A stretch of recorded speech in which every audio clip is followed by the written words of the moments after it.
أعوذ بالله من الشيطان الرجيم. بسم الله الرحمن الرحيم. السلام عليكم ورحمة الله وبركاته. إن الحمد لله نحمده ونستعينه ونستغفره ونعوذ بالله من شرور أنفسنا وسيئات أعمالنا. من يهده الله فلا مضل له ومن يضلله فلا هادي له. أشهد أن لا إله إلا الله وحده لا شريك له وأشهد أن محمدا عبده ورسوله. يا أيها الذين آمنوا اتقوا الله حق تقاته ولا تموتن إلا وأنتم مسلمون. إن أصدق الحديث كتاب الله، خير الهدي هدي محمد صلى الله عليه وسلم. شر الأمور محدثاتها وكل محدثة بدعة، كل بدعة ضلالة وكل ضلالة في النار كما قال عليه الصلاة والسلام. Bahagia Datuk Sahibus Samahah Mufti Negeri Perlis, bahagia Tuan Imam Bilal, Tuan Siak, seluruh arjatan kuasa Masjid Negeri di Arau, dan juga muslimin muslimat yang dirahmati oleh Allah. Dia tuan-tuan, kebiasaannya saya dah beberapa kali datang ke sini lah. Subuh baik, maghrib baik. Tapi datang biasanya tu rasa panas lagi. Hari ni datang sejuk. Seram sejuk tuan-tuan. Kerana berhadapan dengan Tok Guru besar kita ni, Tuan Syekh Mufti kita. Hak tu yang jadi masuk line sikit tadi Datuk. Kan? Dia biasalah angin gemuruh pagi-pagi 20 Ramadan biasalah kan. Kita semangat dah beribadah ni. Dia jadi darah tu ataupun jantung saya tu bekerja lebih sikit pagi ni. Jadi aktif. Alhamdulillah, satu sudutnya. Yang kedua, Alhamdulillah, pagi ni kita boleh mengisi masa lagi tuan-tuan. Saya ucapkan tahniah pada tuan-tuan semua kerana telah menghidupkan ada sebahagian daripada kita tak tidur lagi, tak pejam lagi daripada pukul 3 pagi tadi, seawal pukul 2 pagi tadi. Tahniah kepada diri tuan-tuan semua, dan semoga pengamalan praktikal sebegini boleh diteruskan dan mampu untuk kita teruskan sehinggalah ke titik pengakhiran Ramadan pada tahun ini, insya-Allah. Tuan-tuan dan puan-puan yang dirahmati oleh Allah, pagi ni kita akan kupas serba sedikit satu rantaian doa yang dipedomankan sendiri oleh Allah Subhanahu wa taala kepada kita semua, terutamanya kepada umat Nabi Muhammad sallallahu alaihi wasallam, yang mana doa ni terletaknya di dalam Al-Quran pada ayat yang terakhir surah Al-Baqarah, ayat yang ke-286. Hafal belakang dah ni kan. Kalau tanya pagi ni pun insya-Allah boleh jawab dah, sebab darah gemuruh pagi ni insya-Allah kan. Baik, kita baca sikit tuan-tuan, mudah-mudahan dapat keberkatan daripada bacaan Al-Quran. A'udzu billahi minasy syaithanir rajim. Bismillahirrahmanirrahim.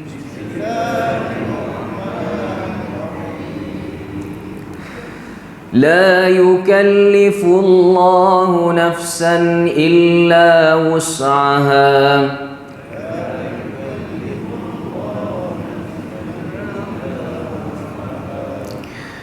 لها ما كسبت وعليها ما اكتسبت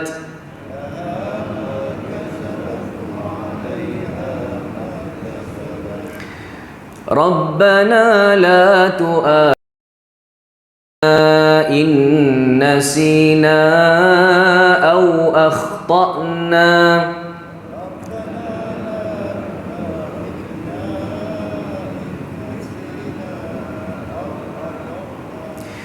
ربنا ولا تحمل علينا إصرا كما حملته على الذين من قبلنا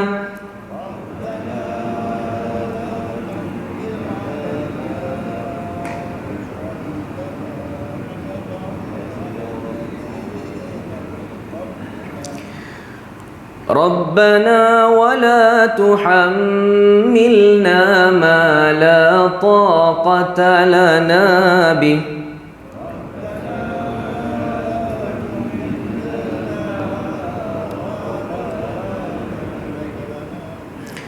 واعف عنا واغفر لنا وارحمنا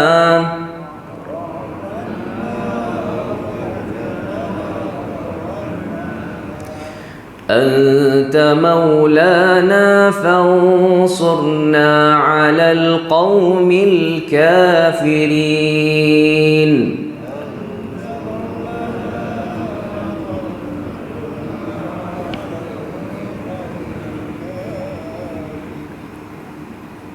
لا يكلف الله نفسا إلا وسعها.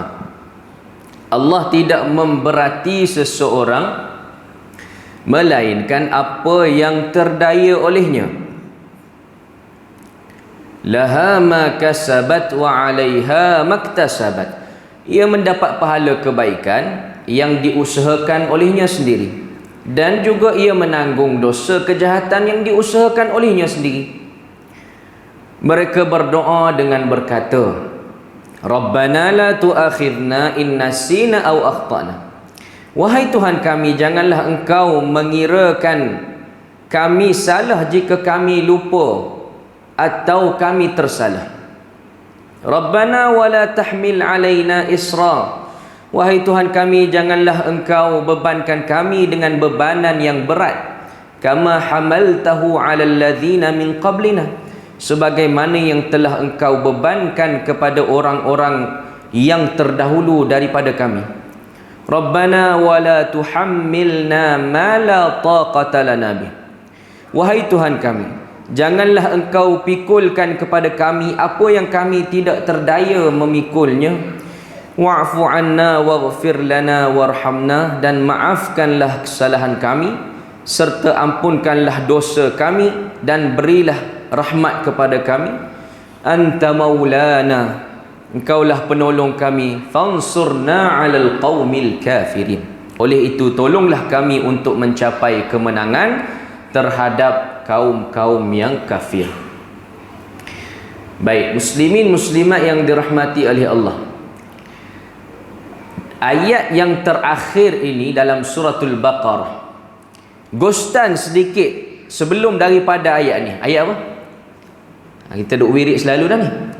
Amanar rasulu bima unzila ilaihi mir rabbih wal mu'minun. Dua ayat ni tuan-tuan dan puan-puan adalah antara ayat yang paling mahal di dalam Al-Quran. Al-Quran tu mahal dah. Nah, tidak ada tandingan, tak ada orang boleh challenge Al-Quran. Daripada saat penurunan sehingga ke akhir zaman, Allah Ta'ala jaga. Mahal lah benda ni.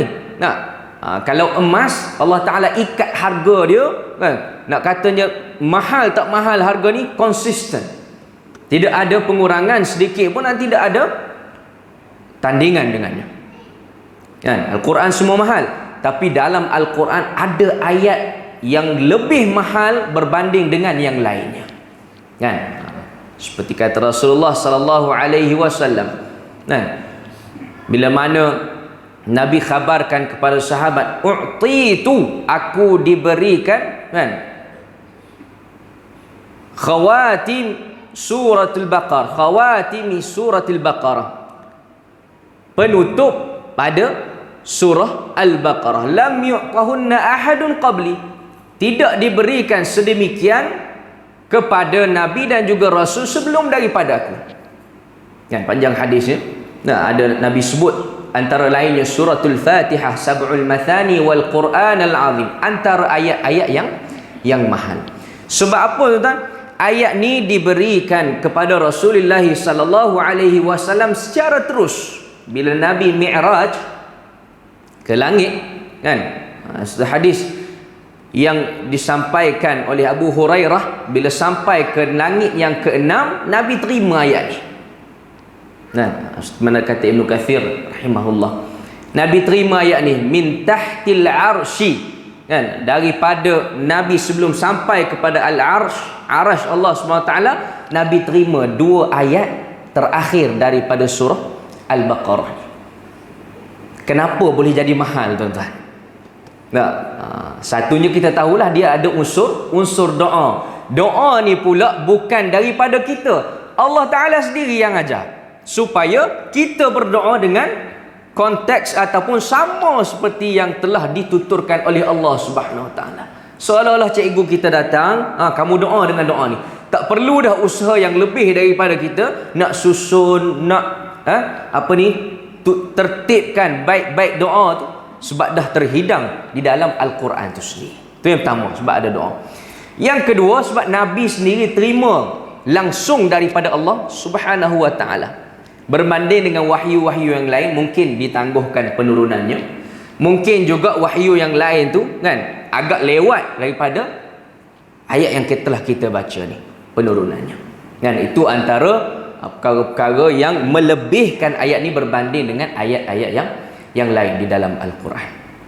Tuan-tuan, nak faham ayat yang terakhir, la yukallifullahu nafsan illa wus'aha ni, ataupun doa selepas daripada tu, kan, kita kena tahu dan faham dulu apakah punca penurunan ayat ni sebenarnya.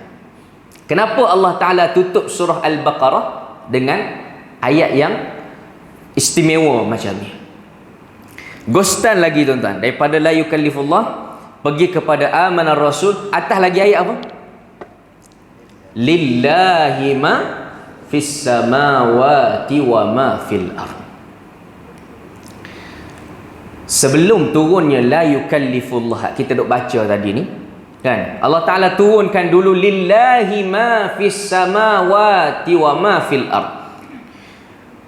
Bagi Allah semuanya kepunyaan Allah, apa yang ada di atas muka bumi dan juga apa yang ada di 7 petala langit. Wa in tubdu ma fi anfusikum aw tukhfuhu yuhasibkum bihillah. Tengok, Allah Ta'ala telah syariatkan kepada umat kita sendiri sebelum turunnya la yukallifullah ni, dan juga umat-umat yang terdahulu, satu disiplin agama yang agak ketat. Wa in tubdu ma fi anfusikum, apa yang terzahir, yang ternampak, yang kamu lakukan, au tukhfuhu, ataupun yang kamu sembunyikan. Kita duduk buat amalan-amalan hati yang orang lain tak nampak, yang kita dengan Allah sahaja yang tahu. Yuhasibkum bihillah, Allah Ta'ala akan ambil kira semua. Naya, tuan-tuan, kita sekarang ni kan, contoh kalau rasa nak buat maksiat, dan hari ni duk rasa nak tengok benda-benda yang tak bagus dalam internet, contoh, kan, benda-benda yang maksiat, boleh membangkitkan nafsu syahwat, tapi tak jadi buat. Baru rasa nak buat, nak mari niat saja, tak jadi buat, tak terbuat pun. Mungkin ada halangan ataupun kita ada hidayah yang melampaui ataupun melintasi daripada apa yang kita idamkan, maka tak terbuat. Allah Ta'ala tak ambil kira benda tu. Ni kita sekarang ni lah, kan. Seperti mana hadis yang diriwayatkan oleh Muslim, innallaha katabal hasanati, innallaha apa ni, fa in hamma bihasanatin, bila kita innallaha katabal ihsana fi kulli syai', atau kama qala alaihi salatu wassalam, Allah Ta'ala telah menetapkan kebaikan pada sesuatu. Sekiranya kita hamma, rasa nak buat, terdetik dalam hati nak buat, bihasanah, maka tak buat lagi, Allah Ta'ala dah letak dah 10 pahala kepada kita. Kalau buat, Allah Ta'ala gandakan lagi 10 ila sab'ati mi'ati dhi'fin, 700, wa ila ad'afin kathirah, sehingga kegandaan-gandaan yang infinity, tak boleh nak dikira. Tapi wa in hamma bisayyi'ah, kalau kita duk rasa nak buat perkara yang tak kena, tak betul, maksiat, tak buat lagi, Allah tak ambil kira. Kalau buat, baru dikira satu kesalahan. Tapi berlainan dengan umat-umat yang terdahulu. Tengok, apa yang kita buat, yang kamu buat ke, tak dah nak buat ke, walaupun dah terdetik dalam hati sekalipun, Allah Ta'ala yuhasibkum bihillah, dah ada dah catatan di sisi Allah Subhanahu Wa Ta'ala. Kan? Oleh sebab itulah sahabat-sahabat datang kepada Nabi SAW mengadu, wahai Rasulullah, kami ni kullifna, dipertanggungjawabkan dengan perkara-perkara yang kami sendiri tak mampu untuk menanggung. Dengan as-salah, waz-zakah, was-siyam, hak tu pun tak mampu nak tanggung dah. Tambah lagi dengan perkara-perkara yang macam tadilah. Tak buat lagi, dah niat tak baik, tapi Allah Ta'ala dah letak dalam dosa. Nabi kata kepada mereka, kamu semua ni nak jadi macam orang-orang yang terdahulu kah?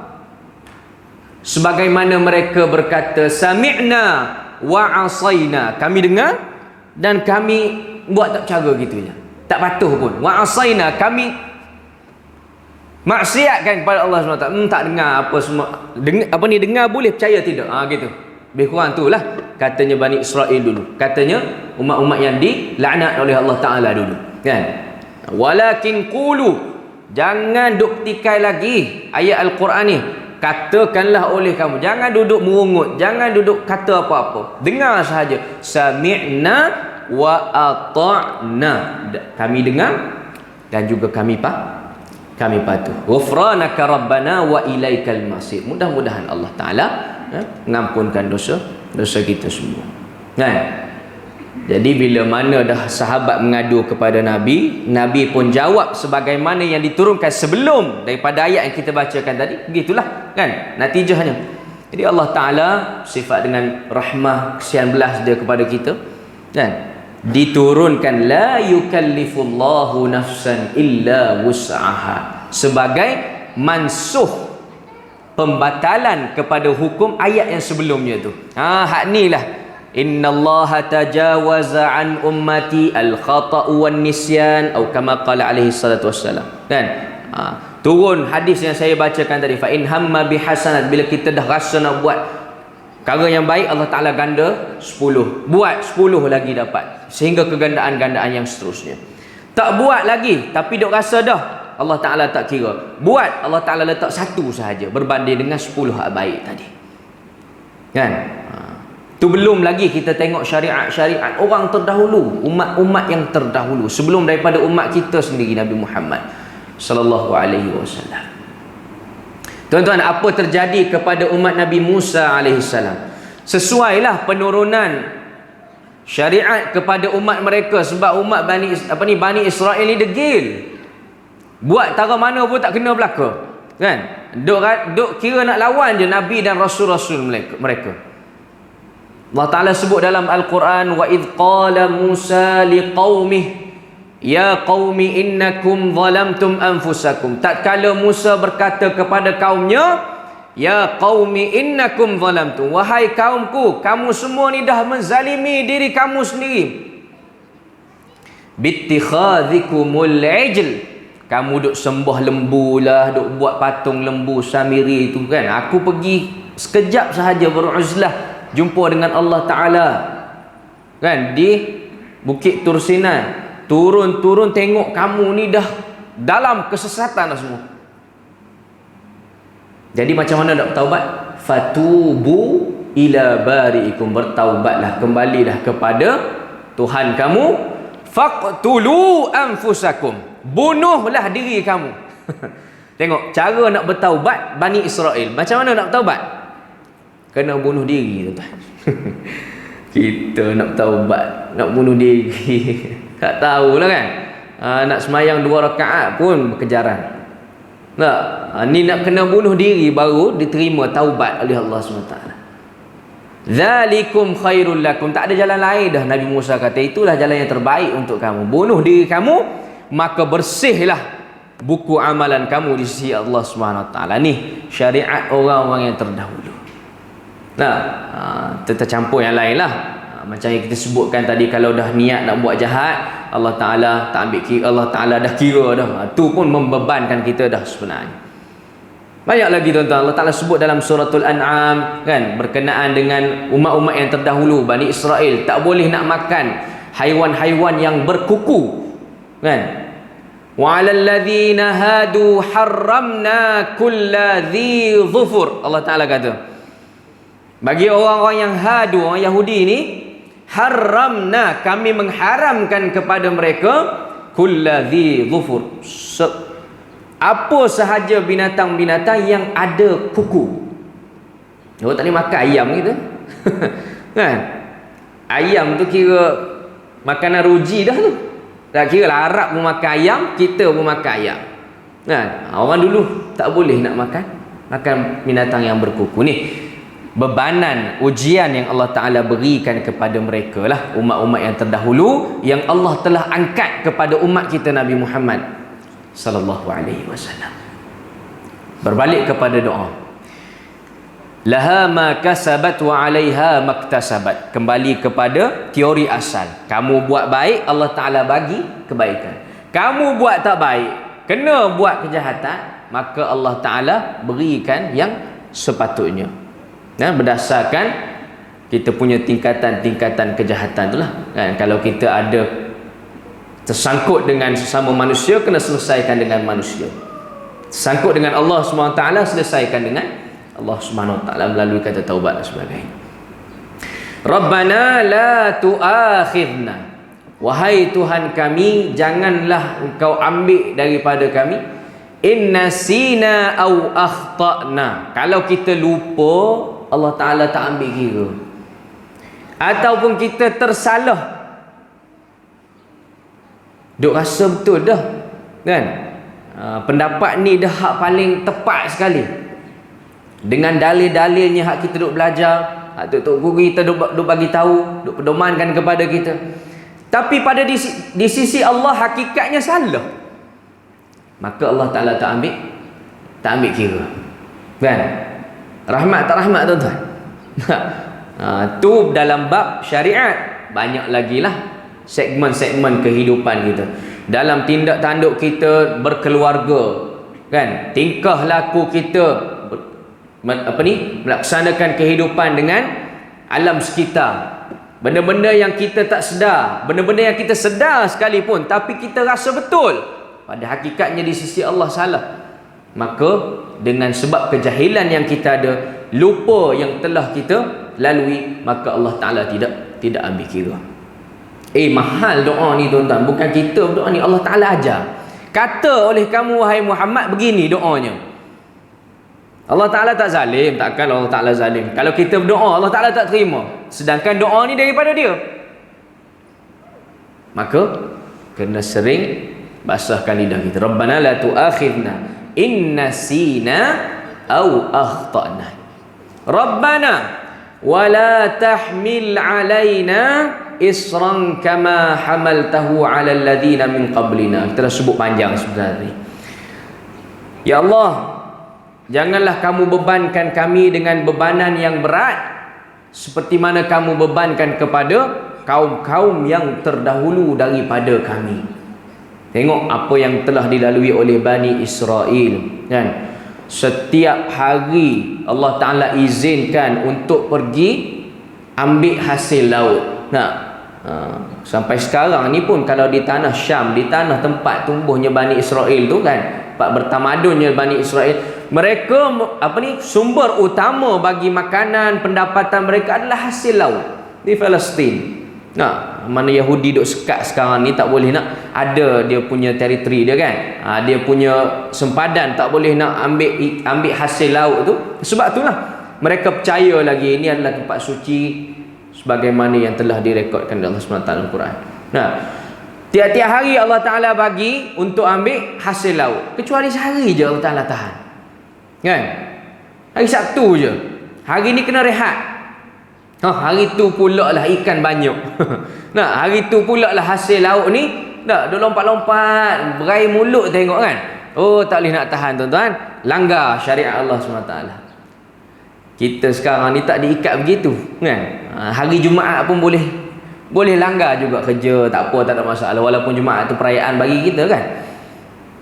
Boleh kerja, tak ada masalah kan. Tidak menjadi kesalahan dalam syariat kita. Asalkan kita sembahyang Jumaat penuhi ketetapan-ketetapan yang telah ditetapkan oleh Allah SWT, sudah cukup ya? Sudah selesai kita dengan Allah.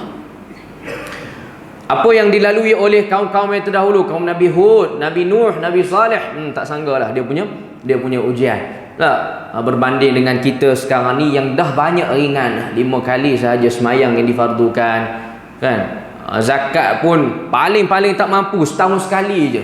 Itu pun zakat fitrah tak mampu juga, tak perlu bayar pun kan. Tak cukup rukun lah ni. Duduk cakap ni tak cukup rukun lah kan. Di pagi raya dia tak ada makanan, malam raya tu pun dia tak ada sumber nak makan, tak diwajibkan untuk zakat kan.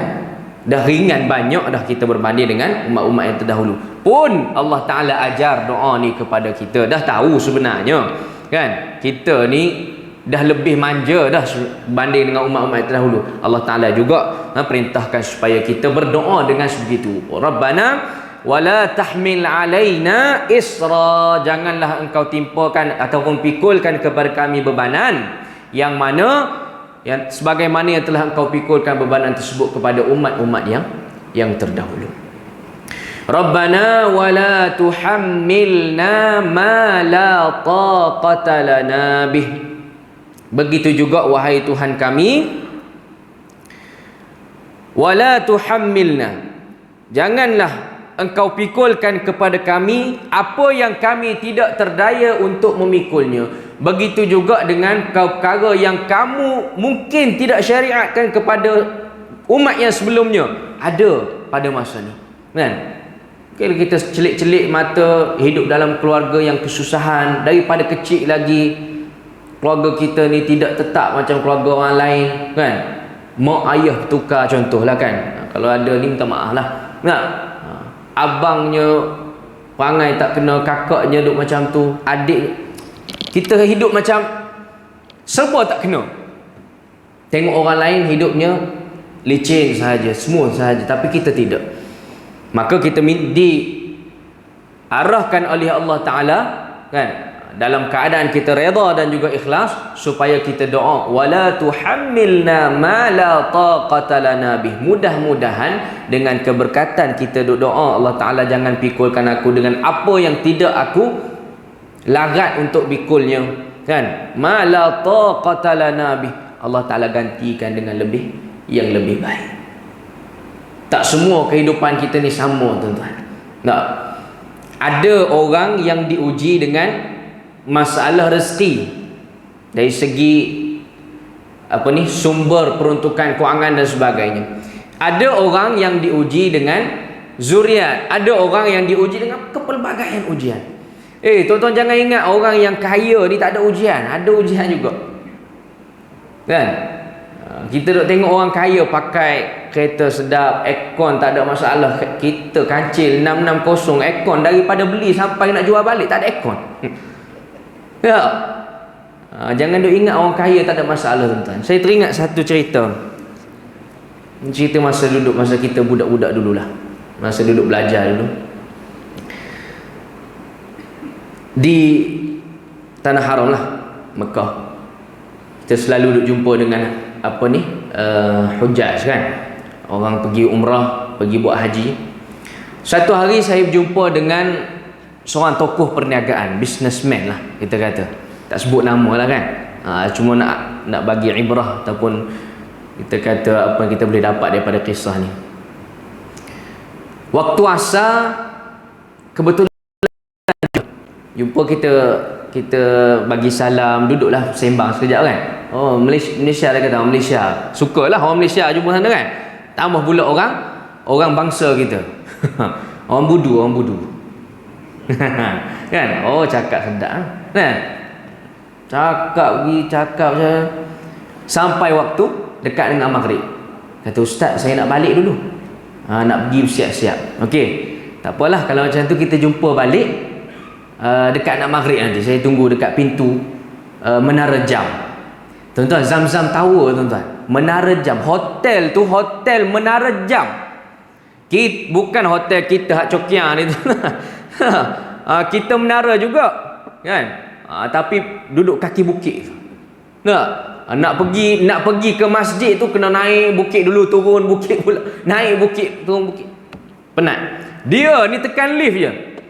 Tak perlu tekan lift pun, semayang dalam bilik. Tu, speaker direct daripada Masjidil Haram, ada skrin lagi. Skrin tu pula suluh, bukan suluh Masjid Haram, suluh muka imam. Bila kita naik dalam bilik dia, nak katanya dia punya servis tu tip top lah. Jadi nak jadi cerita saya tunggu maghrib, tak turun. Tak apalah, kita pergi semayang. Pergi pula isyak, kita tak maulah kata kita dah janji, tak jumpa kan. Dia kata apa pula budak ni, betul ke tidak dia ni kan. Tunggu isyak, tak turun juga. Tengok pagi esok baru turun, subuh kan. Subuh turun tu kita jemput dia apa semua semayang. Lepas semayang tu duduk sekejap, pergi minum teh lah dekat apa ni, Safwah tu kan. Dekat dulu ada Disaji yang Felda punya kedai, siapa-siapa pernah pergi. Duk kata pergi mana semalam? Gini ustaz, dia kata, saya ni bawa duit banyak sangat. Saya bawa duit banyak sangat. Duit yang saya bawa tu pula dolar. Masa tu tuan-tuan, dolar ni saya duk belajar dulu. Dolar ni tu boleh $1 tu raya keling dah lah. Raya Hindu lah. Rasa macam suka sangat dah kan, boleh dolar tu. Mahalnya dolar pada masa tu. Saya bawa dolar banyak ustaz, lupa nak bank in kan. Ingat kau bawa ringgit, bolehlah juga kita pelajar kan, mana nak tahu. Baik-baik salam banyak sikit, bolehlah sikit kan. Pelajar. Dolar banyak bawa. Tak berani saya turun ustaz, takut hilang. Takut lagi tuan-tuan, nak masuk hotel dia tu pun berapa banyak dah security. Daripada reception, daripada lobby hotel tu dah security dah kan. Bukan ahli apa ni yang menginap di hotel tak boleh nak masuk. Nak sampai ke bilik kena touch, kena apa ni, kena sentuh kad pula di lift. Kalau tak sentuh kad tak bergerak lift, tak tutup lift. Naik ke atas pula nak masuk bilik, ada lagi security. Tu pun takut lagi. Kita dalam hati kalau tak mung, isteri mung lah. Ya. Jadi plesiknya. Dua-dua ni plesik belaka. Kalau hilang tu dalam tu juga, tidak engkau, isteri engkau lah yang menyebabkan kehilangan duit tu. Nah, orang lain tak boleh nak masuk. Hatta apa ni, yang room service tu kan, cleaner tu pun nak masuk, dia kena minta izin dulu. Ni sistem hotel di, yang baru saya tahulah sistem di hotel di Zam-Zam Tower kan, Clock Tower tu, Menara Jam. Kalau tak minta izin tak boleh nak buat room service. Tu pun takut lagi tuan. Berapa kali dah rugi dah kan. Sama tidak fadilat semayang di bilik dengan Masjidil Haram?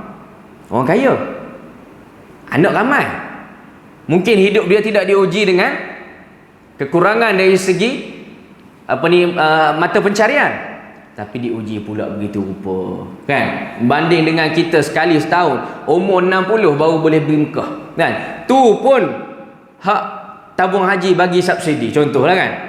Umrah memang bermimpi lah. Tapi dengan kita pergi, alhamdulillah Allah Ta'ala bagi maksimum penghayatan, pengimarahan kita berbanding dengan duit. Tak ada duit dia, kita jumpalah jemaah-jemaah mai daripada Kuala Nerang mana tak. Mai-mai tu kita ni pelajar nak jual lah kurma kan. Ini kurma Nabi makcik. Oh iya ke, setakat iya ke je lah. Nak suruh beli memang tak. Tapi kita tengok keikhlasan dia, kesungguhan dia beribadah. Berapa kali sehari turun ke masjid, tak pernah, hotel tu tak nampak kan. Wallahu alam lah, tak nampak tu sebab jauh tak balik kan. Tapi kita berbaik sangka dengan dia tu, bersungguh-sungguh payah dia nak dapat apa ni, kelazatan beribadah macam tu. Dapat sekali tu dia manfaatkan sesungguhnya, banding dengan orang yang diuji dengan kesenangan. Tu antara satu perkara menjadi punca kenapa Allah Ta'ala gesa kita. Allah Ta'ala kan, perintahkan supaya kita doa dengan Rabbana wala tuhammilna ma la taqata lana bih. Jangan rasa beban ni dari segi wang ringgit saja, beban dari segi kan keluarga kita sahaja, beban dari segi kita bermuamalah ataupun melaksanakan kehidupan dengan alam sekitar kita sahaja, tidak. Dan bahkan dia keseluruhan, mencakupi semua. Kaya pun belum tentu lagi kita rasa tak terbeban. Dengan kekayaan tersebut memungkinkan kita terbeban. Dengan adanya pangkat tersebut memungkinkan juga kita rasa terbeban. Untuk rasa kita ada orang yang paling berpengaruh, kita ada orang yang paling handal, cakap apa pun orang dengar, kan? Manusia mana tak nak begini, tuan-tuan? Kita sebut A, maka tidak ada orang sebut B, kan? Pengaruh. Tapi tidak menolak kemungkinan dengan pengaruh tersebut membebankan diri kita. Sebab itulah Allah Ta'ala perintahkan supaya kita berdoa dengan sedemikian. Wa'fu anna waghfir lana warhamna. Tengok Allah tu ayat ni cantik. Doalah tara mana sekalipun, doa hak kita nak ke, doa yang kita tak mau pun, tapi Allah Ta'ala muatkan juga dalam Al-Quran. Bacalah, baca dan kita mohon dengan penuh pengharapan, mudah-mudahan last sekali Allah Ta'ala natijahkan pengampunan. Itu je sebenarnya, kan? Duk minta nak syurga lah, duk minta nak suruh beribadah kuat, hak gauk tu Allah Ta'ala hilangkan gauk habis semua. Tak boleh main semayang subuh. Kita nak apa sebenarnya? Ghufranaka Rabbana. Tu je. Daripada doa hak sekian banyak kita duk doa anak berjaya apa semua, kita nak Allah Ta'ala ampunkan dosa kita. Wa ilaikal masir. Ghufranaka Rabbana wa ilaikal masir. Dan kita ni tak pergi tempat lain dah, kita akan kembali kepada Allah Subhanahu wa taala. Waghfir lana warhamna anta maulana fansurna 'alal qaumil kafirin. Maka Allah Ta'ala kita diperintahkan supaya memohon fansurna, bantulah kami 'alal qaumil kafirin, ke atas orang-orang yang kafir. Kafir di sini tuan-tuan mendapat komentar dan juga penafsiran yang pelbagai oleh para mufassirin Al-Quran. Sebahagian berpendapat kafir di sini adalah kafir yang bukan Islam. Maknanya orang kafir yang sentiasa menahan kita orang Muslim daripada mara dan juga beribadah secara tenang pada Allah SWT. Dan ini dialami oleh ataupun dilalui oleh para sahabat radhiyallahu anhum, kan? Asal nak beribadah saja ada sahaja sekatan-sekatan, kan? Ada sahaja yang merosakkan perjalanan ibadah tersebut. Nabi semayang di Masjidil Haram, diletaknya tai unta contoh, kan? Nabi nak pergi buat umrah, disekatnya tengah jalan. Nabi nak buat haji, disekatnya tengah jalan. Ada sahaja sekatan ataupun kekangan yang dilakukan oleh kufar. Pendapat pertama. Yang kedua, fansurna 'alal qaumil kafirin, ini kufur di sini bermakna mereka selalu mengadakan penentangan. Ada sahaja tentangan walaupun dia Islam. Dia ni fasik, dia ni orang yang Muslim tapi tak setuju dengan syariat Islam. Ramai tidak sekarang ni?